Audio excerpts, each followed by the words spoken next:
Всем привет, с вами Евгеньевич, вы на канале Red Army Airsoft, и похоже это последний в этом году выпуск настоящих новостей страйкбола.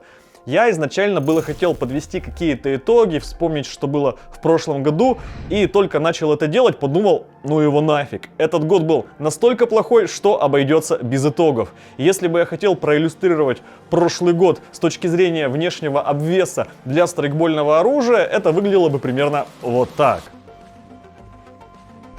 Генеральный спонсор канала – страйкбольный магазин Airsoft Rules. При всем при этом в этом выпуске собралось приличное количество новинок, про которые определенно стоит рассказать. Особенно радует, что львиная доля новостей от российских производителей и магазинов. А это значит, что, несмотря на все трудности, в России страйкбол живее всех живых. Начнем с тяжелых и взрывных новостей про страйкбольную версию автоматического гранатомета AGS-17 от StrikeArt. Самые внимательные, наверное, хотят спросить, почему StrikeArt и куда делись настоящие разработчики этого гранатомета Центр Механика. Никуда они не девались, они довели продукт до финального серийного вида и передали изделие для серийного производства компании StrikeArt.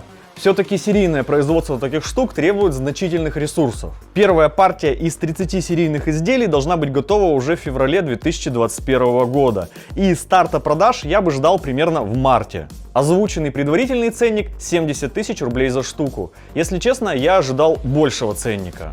Каждый серийный АГС будет иметь возможность работать с выстрелами тюльпан в полностью автоматическом режиме и выстрелами чекист в полуавтоматическом режиме. Не пугайтесь, в целях экономии ваших средств скорострельность в автоматическом режиме работы можно будет отрегулировать под ваш бюджет. Я думаю, скорострельность 1 выстрел в день мне подходит. Вместимость ленты 15 выстрелов, что в случае с тюльпанами, что с чекистами. Насколько я понял, базовая версия будет поставляться с лентой под выстрелы тюльпан. И отдельно можно будет докупить ленту под выстрелы чекист. Ценник на ленту для чекистов пока не называют. Вес изделия около 21 килограмма, так что это точно определенно командная штука. Скорее всего, первое изделие можно будет посмотреть на Страйконе, до которого осталось, кстати, не так уж и много времени. Кстати, о времени. Хочу напомнить, что 28 декабря, то есть уже почти сейчас, это последний день первого этапа международного голосования Airsoft Player Choice Awards.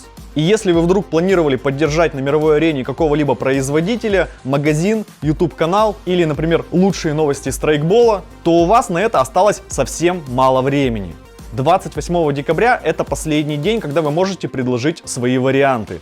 После этого голосование закрывается. Организаторы считают голоса, и только 4 января 2021 года станет известно, кто прошел финальный и второй этап голосования. Как всегда, конкуренция с иностранными ресурсами очень и очень большая, просто тупо потому, что англоязычной аудитории больше. И все будет зависеть от вашей активности. Я сделал все, что мог, больше про это международное голосование почему-то в России в этом году никто не говорил. Следующие несколько новостей будут про страйкбольные болтовки, то есть снайперские винтовки. Причем не спринговые, а весьма специфичные. Компания Ares или Ares засветила газовую версию винтовки Amoeba Striker AS-01, которая работает сразу от двух 12-граммовых СО2 баллончиков. Причем оба баллончика располагаются в одном магазине. По данным, которые сейчас имеются, нельзя однозначно сказать, будет ли это какая-то новая винтовка специально на газу, либо это будет кит для переделки спринговой версии под газ. В любом случае штука спорная, потому как СО2 не самая стабильная штука и строить на ней снайперку не самая хорошая идея. ВВД в этом плане куда стабильнее. И следующая новость как раз про ВВД. Мастерская Эшель Custom решили возобновить производство ВВД комплектов Урал для страйкбольных винтовок М24 и ВСР-10 от СИМа. Суть ВВД Урал, если вы вдруг не знаете, заключается в том, что базовая цилиндропоршневая группа винтовки меняется на ВВД-систему. А в прикладе винтовки размещается небольшой резервуар с воздухом и регулятор. Таким образом, вы получаете автономную болтовку на ВВД без шлангов, из которой можно сделать до 220 выстрелов с энергией в 3 джоуля с одной заправки баллона. Регулировка выхлопа происходит стандартно с помощью регулятора.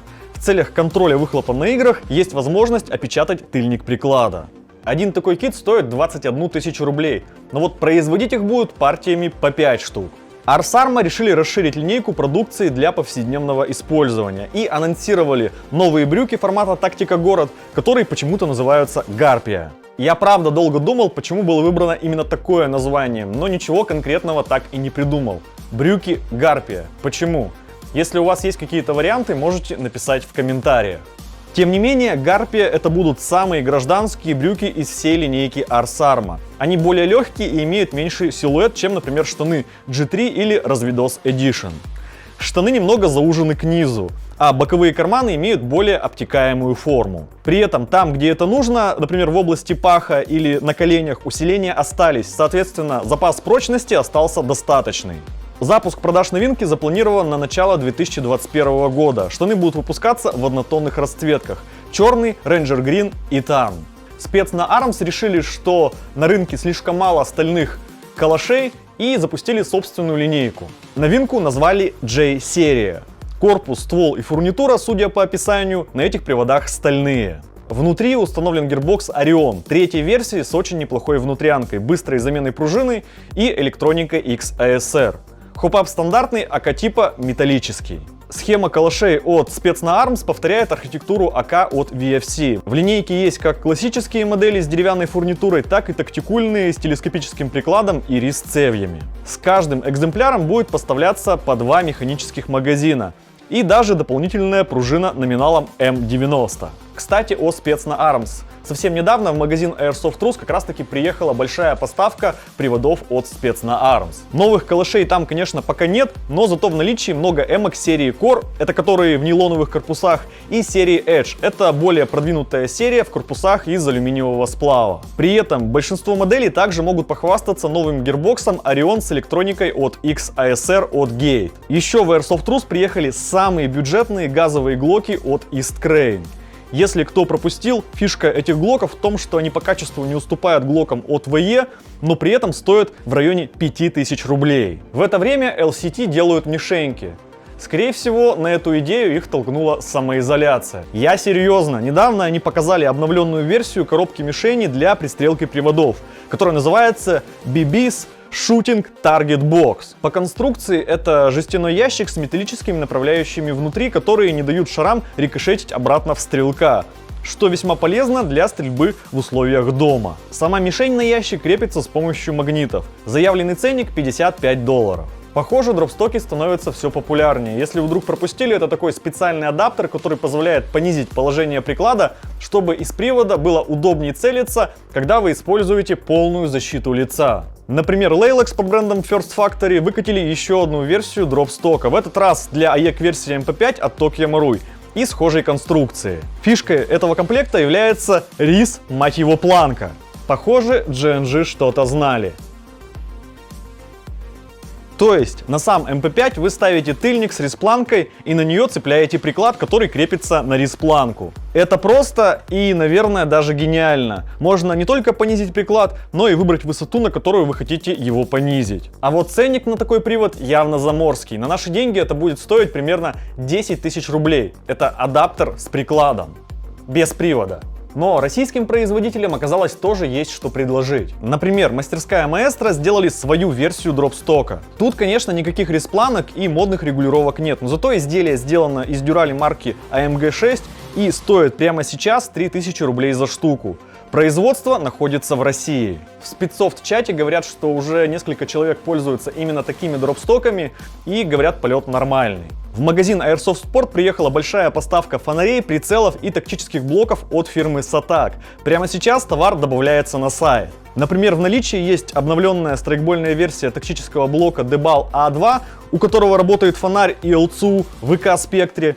Есть коллиматоры открытого и закрытого типа, реплики нашлемных фонарей и оружейных фонарей Surefire. А еще с 25 декабря, видимо в честь Нового года, в Airsoft Sport можно найти множество товаров со скидками от 10 до 30%, даже на самые ходовые позиции. King Arms, похоже, ударились в тему исторического оружия и выкатили видео с тестов нового газового карабина М2. В мире огнестрельного оружия М2 карабин является версией популярного самозарядного карабина времен Второй мировой войны М1. но с возможностью ведения автоматического огня. Помимо самого карабина был показан магазин емкостью 35 шаров, работающий на грингазе. Последняя новость должна заинтересовать владельцев оригинального М1 и его тактикульной версии Black Mamba от King Arms, так как ранее к данной серии карабинов были доступны только CO2 магазины вместимостью 15 шаров. Кстати, чуть не забыл, производитель ВВД-системы Proteus 3 засветил новые фото камеры хопапа Laser. По словам производителя, в последней итерации этого хопапа им удалось существенно уменьшить стоимость изделия. Насколько, пока не сообщается, но, наверное, это самая ожидаемая камера хопапа на моей памяти. Modify выпустили новую давилку для хопапа VSR типа, называется H-Hub, и, судя по описанию, ее можно устанавливать в 4 разных положениях. Давилка доступна в 2 вариантах – жесткая и мягкая. Заявлена полная совместимость с хопапами Glock, MK23 и VSR-10 от Tokyo Marui, а также SSG-24 от Modify. Разумеется, ее можно устанавливать и в другие хопапы с резинками VSR типа. Заявленный материал изготовления – авиационный силикон. Кто-нибудь точно знает, что это такое? Ценник на наши деньги около 1000 рублей за комплект из 2 штук.